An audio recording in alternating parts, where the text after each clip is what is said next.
What's up mga kabsat? Welcome to my channel. Paano nga ba mag-edit ng baseball stadium broadcast trend?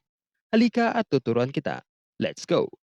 So, punta tayo sa ChatGPT app at pindutin yung plus sign at mag-add photos. Kapag nakapag-add photos ka na, i-paste naman natin dito yung prompt.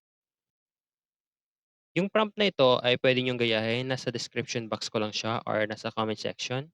And then send. Kapag na-send na, antayin lang natin siyang ma-generate.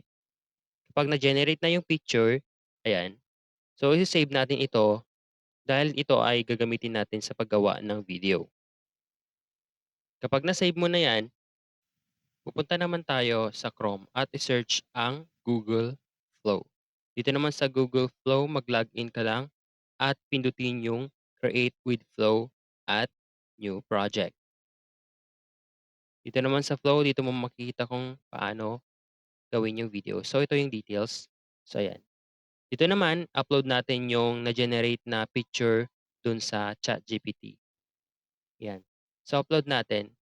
Kapag na-upload na natin, dito naman sa baba, maglagay lang tayo dito ng simpleng prompt para madaling ma-generate ni Flow yung video na gagawin niya. So, kapag tapos ka ng gumawa ng prompt, ngayon naman ay sasend natin para ma-generate yung video.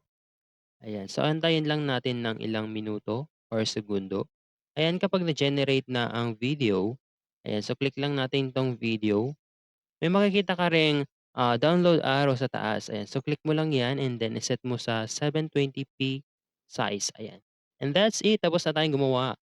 At kung nakatulong sa'yo ang video na ito, please don't forget to like, share, and subscribe. Thank you.